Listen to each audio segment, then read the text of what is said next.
नमस्कार दोस्तों, स्वागत है आप सभी का द काउंसिल आईएएस की ऑनलाइन प्लेटफॉर्म पर।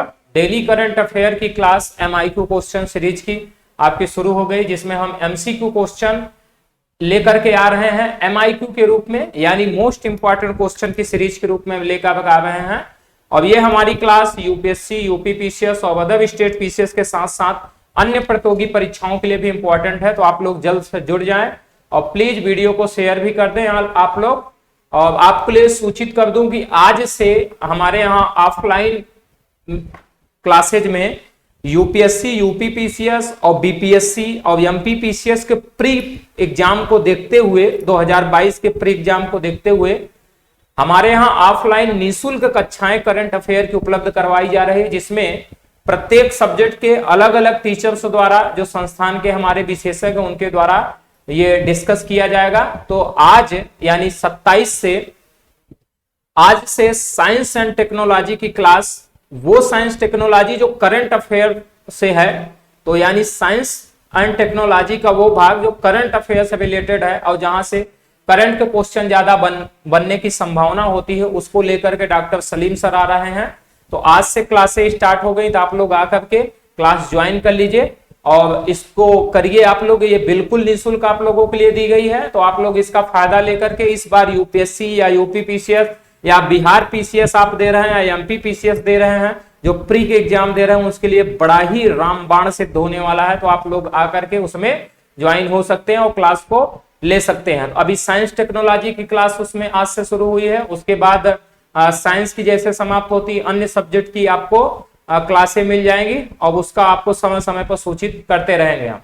तो आज की क्लास एमआईक्यू का, आज की क्लास का पहला क्वेश्चन आपके स्क्रीन पर है, जो मोस्ट इंपॉर्टेंट क्वेश्चन की सीरीज चल रही है और इस बार भी ये करंट अफेयर बहुत ही इंपॉर्टेंट है क्लास के लिए। तो देखते हैं, पहला क्वेश्चन आपके स्क्रीन पर है कि हाल ही में चर्चित अल्लूरी सीताराम राजू, हाल ही में चर्चित अल्लूरी सीताराम राजू के संदर्भ में निम्नलिखित कथनों पर विचार कीजिए। तो अल्लूरी सीताराम राजू के संदर्भ में आपको निम्नलिखित कथनों पर विचार करना है। और पहला कथन है कि अल्लूरी सीताराम राजू ने रंपा विद्रोह के नेतृत्वकर्ता के रूप में एक प्रमुख भूमिका निभाई थी। तो पहला से एक बार पुनः आप देख लीजिएगा कि अल्लूरी सीताराम राजू ने रंपा विद्रोह के नेतृत्वकर्ता के रूप में एक प्रमुख भूमिका निभाई थी। और दूसरा है कि स्थानीय ग्रामीणों द्वारा उन्हें मनियम बिरुडू यानी जंगल का नायक उपनाम दिया गया था। दो कथन दिए गए हैं और पूछा जा रहा है कि उपर्युक्त में से कौन सा या से कथन सत्य है या है केवल एक, केवल दो, एक और दो, दोनों, ना तो एक और ना ही दो। तो ये क्यों चर्चा का विषय रहे, क्यों इस पे क्वेश्चन संभावित है, और ये आपको हिस्ट्री से क्वेश्चन नजर आ रहा है। तो हिस्ट्री में भी क्वेश्चन बहुत सारे ऐसे आते हैं जो कहीं न कहीं करंट अफेयर का मुद्दा बने रहते हैं, करंट में चर्चा कराते हैं। तो आपको बता दें कि हाल ही में भारत के उपराष्ट्रपति ने अल्लूरी सीताराम राजू, जो सीताराम राजू हैं, इनके जन्म स्थान का दौरा किया। और इनका जो जन्म हुआ था ये आंध्र प्रदेश के पटरंगी में हुआ था। आंध्र प्रदेश के पटरंगी में इनका जन्म हुआ था अल्लूरी सीताराम राजू का, जहां हाल ही में आप देखेंगे भारत के उप राष्ट्रपति ने यात्रा किया है, जिस कारण ये चर्चा का विषय बना। और ये आपको बता दें कि एक क्रांतिकारी स्वतंत्रता सेनानी है भारत के अल्लूरी सीताराम राजू। इनका जो जन्म हुआ था 1897 में हुआ था और इनकी मृत्यु जो हुई थी 1924 में हुई थी। अल्लूरी सीताराम राजू एक भारतीय क्रांतिकारी थे, जिन्होंने भारत में ब्रिटिश औपनिवेशिक शासन के खिलाफ एक सशस्त्र अभियान चलाया था और वह 18 साल की उम्र में ये संत बन गए थे। और बात करें इनके बारे में, तो अंग्रेजों के प्रति बढ़ते असंतोष को देखते हुए 1922 के रंपा विद्रोह शुरू हुआ इन्हीं के नेतृत्व में। अब ये जो रंपा विद्रोह शुरू हुआ 1922 में शुरू हुआ था, जिसका नेतृत्व जो है आप देखेंगे अल्लूरी सीताराम राजू कर रहे थे। इसमें पहला कथन आपको नजर आ रहा है कि ये सत्य है। स्थानीय जो ग्रामीण हुए वहां पर आंध्र प्रदेश के पटरंगी में जो स्थानीय ग्रामीण थे, इनको जो है मनियम विरुडू बोला जाता था, इनको नाम से संबोधित करते थे, यानी जंगल का नायक इनको कहते थे। अब ये जंगल में ही रह करके वहां के जो है कि एनवायरनमेंट को सुरक्षित कर रहे थे, पेड़ों को सुरक्षित कर रहे थे। और वर्ष 1924 में आप देखेंगे तो अल्लूरी सीताराम राजू को पुलिस हिरासत में ले ली थी। 1924 में जब अल्लूरी सीताराम राजू को पुलिस ने हिरासत में लिया तो उनको हिरासत में लेने के बाद सार्वजनिक रूप से उनको गोली मार दिया गया, यानी सार्वजनिक स्थान पर खड़ा करके उनको गोली मार दिया गया, जिस कारण ये 1924 में इनकी मृत्यु हुई थी। इनका जन्म कब हुआ था? 1897 में हुआ था। कहां हुआ था? तो आंध्र प्रदेश के पडरंगी में। और चर्चा का क्यों ये विषय बने? क्योंकि हाल ही में भारत के उपराष्ट्रपति ने यहाँ यात्रा किया। इसमें दोनों कथन आपको सत्य नजर आ रहे हैं, इसलिए इसका सही उत्तर हो जाएगा सी, यानी 1 और 2 दोनों कथन हमारे सत्य हैं। तो बढ़ते हैं, इसकी देख लेते हैं। आपको ये आपको दिखाई देंगे अल्लूरी सीताराम राजू की फोटो आपको दिखाई दे रही। तो भारत के उपराष्ट्रपति द्वारा आंध्र प्रदेश के पडरंगी में क्रांतिकारी स्वतंत्रता सेनानी अल्लूरी सीताराम राजू के जन्म स्थान का दौरा किया और वह 18 साल की उम्र में संत बन गए थे। अंग्रेजों के प्रति बढ़ते असंतोष ने 1922 के रंपा विद्रोह या मनियम विद्रोह भी इसको बोला जाता है, इन्होंने उसको जन्म दिया और जिसमें अल्लूरी सीताराम राजू ने एक नेतृत्वकर्ता के रूप में एक प्रमुख भूमिका निभाई थी। स्थानीय ग्रामीणों द्वारा उनके वीरतापूर्ण कारनामों के लिए उन्हें मनियम वीरुडू यानी जंगल का नायक उपनाम दिया गया था। और 1924 में अल्लूरी सीताराम राजू को अंग्रेजों ने के पुलिस हिरासत में ले लिया और सार्वजनिक रूप से उनको गोली मार दी गई थी, जैसा कि हमने आपको बताया। बढ़ते हैं नेक्स्ट क्वेश्चन की तरफ, जो हमारा सेकंड नंबर क्वेश्चन है। सेकंड नंबर क्वेश्चन कर रहा है कि हाल ही में खबरों में रही अमृत सरोवर पहल का प्राथमिक उद्देश्य क्या है?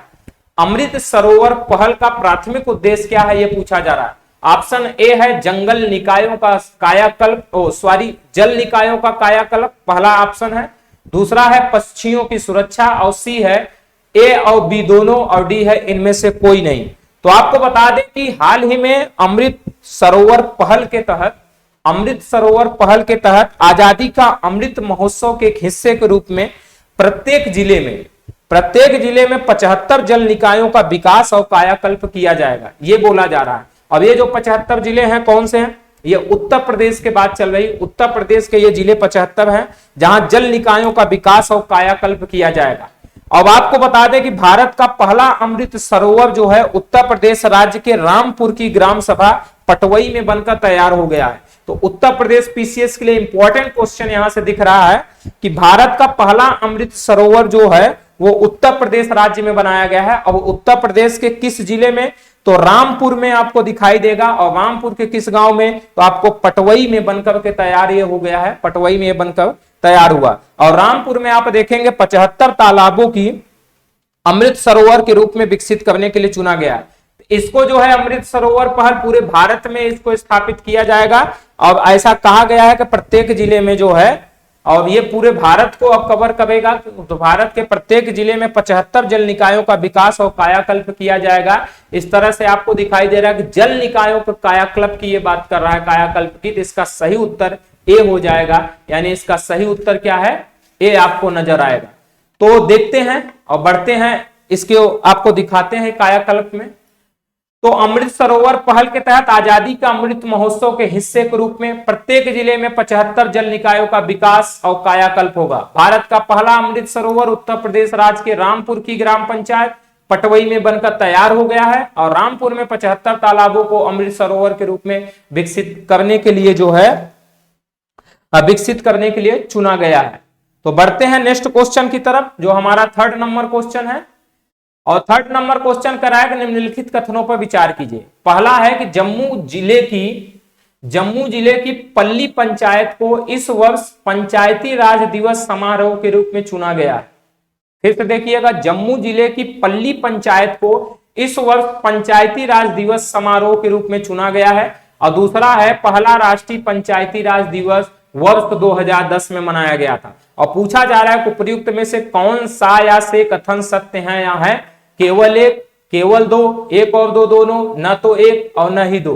तो आपको बता दें कि जम्मू जिले के पल्ली पंचायत, ये जम्मू कश्मीर में पड़ रहा है जम्मू जिला, तो जम्मू जिले की पल्ली पंचायत को इस वर्ष पंचायती राज दिवस के समारोह के रूप में चुना गया था। अब यहां पर आप देखेंगे जो राष्ट्रीय पंचायत राज दिवस है जो 24 अप्रैल को मनाया जाता है। इस बार प्रधानमंत्री नरेंद्र मोदी ने वहां से जो है पल्ली ग्राम पंचायत से देश को संबोधित किया है, वर्चुअल रूप से उन्होंने देश को संबोधित किया है पल्ली पंचायत से।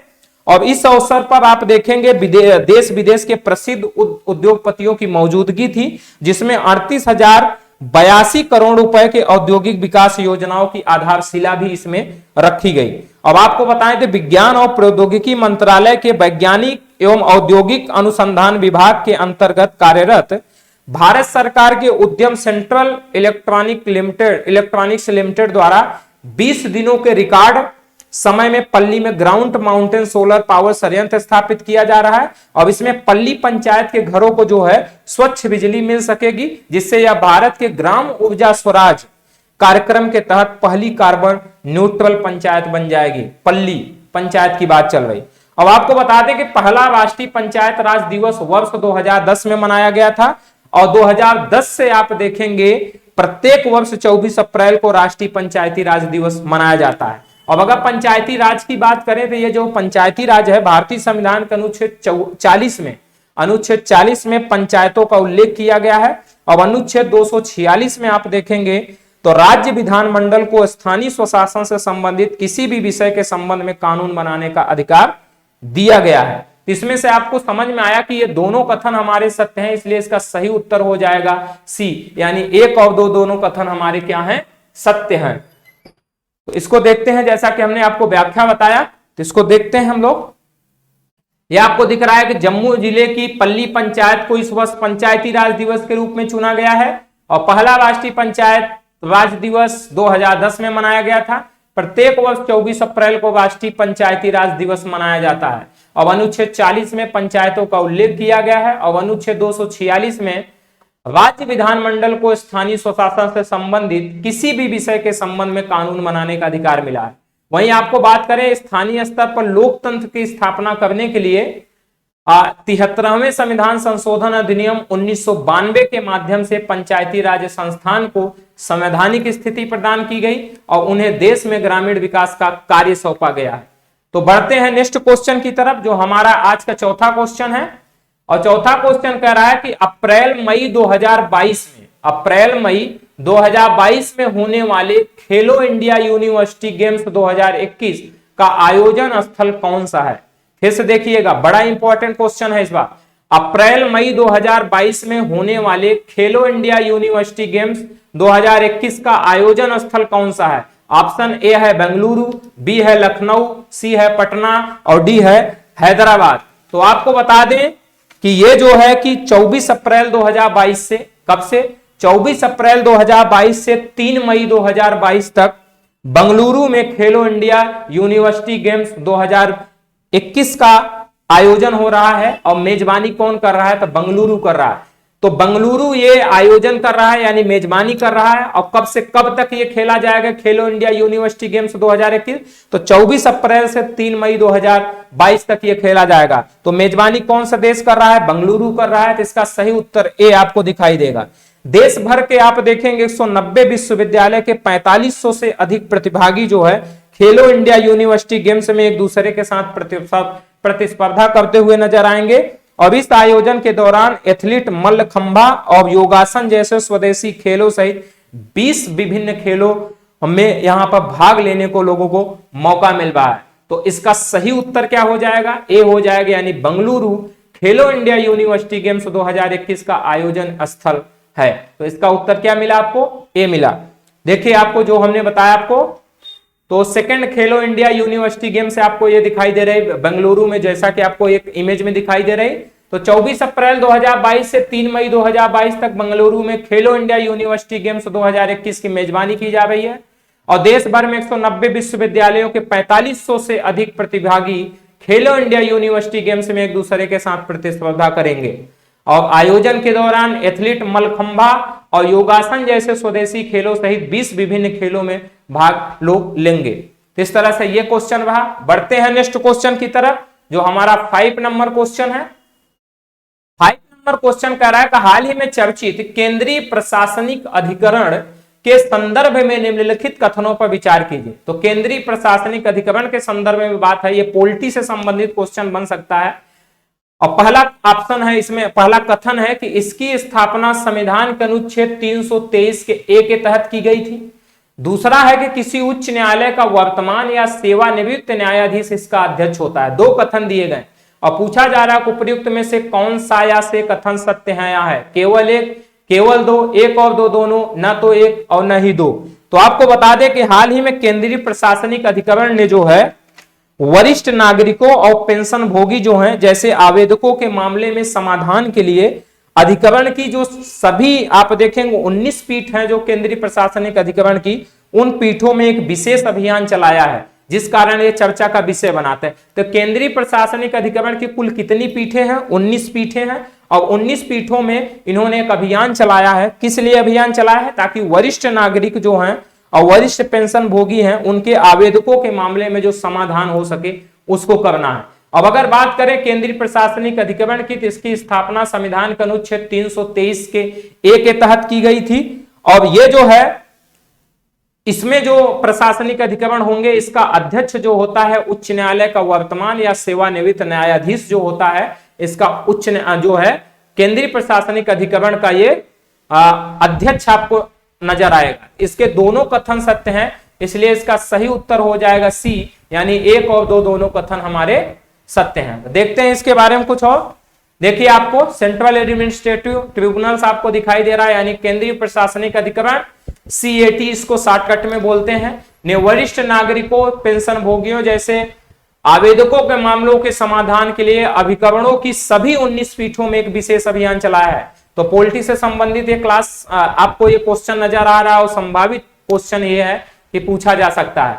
बात करें अगर इसकी स्थापना के तो संविधान के अनुच्छेद 323 के ए के तहत की गई थी और संविधान के अनुच्छेद 323 ए के तहत संसद ने वर्ष 1985 में प्रशासनिक अधिकरण अधिनियम पारित किया गया।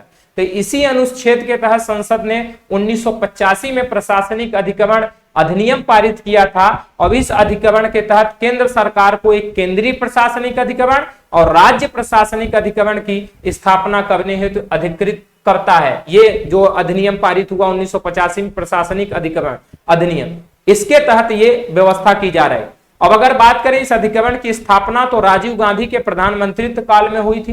जब राजीव गांधी प्रधानमंत्री थे तब उस समय केंद्रीय प्रशासनिक अधिकरण की जो है आपको देखेंगे स्थापना हुई थी और किसी उच्च न्यायालय का वर्तमान या सेवानिवृत्त न्यायाधीश इसका अध्यक्ष होता है। इस तरह से आज की क्लास में जो महत्वपूर्ण क्वेश्चन आपको दिखाई देंगे ये 5 क्वेश्चन दिखाई देंगे, जिस कारण हमने 5 क्वेश्चन इसमें लिया हुआ है। और इसी तरह आप लगातार बनिए रहिए, बहुत ही इंपॉर्टेंट क्लासें हैं आपके लिए। आपको इस बार एग्जाम देते वक्त आपको समझ में आएगा कि किस तरह से क्वेश्चन द काउंसिल परिवार के यूट्यूब चैनल से आपको दिखाई देगा। तो आप लोग लगातार बने रहिए और प्लीज वीडियो को शेयर करें। अगर आप नए हैं तो चैनल को सब्सक्राइब कर दीजिए, कमेंट करते रहें और आपको विस्तृत रूप से इन क्वेश्चनों का एक व्याख्या सहित आपको पर डे के हिसाब से टेलीग्राम चैनल पर, जिसका लिंक हमारे डिस्क्रिप्शन बॉक्स में दिया हुआ है यूट्यूब में, द काउंसिल सिविल सर्विसेज, उसमें आपको इसका PDF भी उपलब्ध करा दिया जाएगा और आप इसको PDF रखते जाइएगा। मैगजीन के रूप में आपको PDF उपलब्ध कराया जा रहा है जो बहुत ही इंपॉर्टेंट है, तो आप लोग उसको रखते जाइएगा। तो मिलते हैं नेक्स्ट क्लास में। अब आप लोग इसको लेकर के लगातार बने रहिए और आप सफल होंगे, इसी शुभकामनाओं के साथ। Thank you.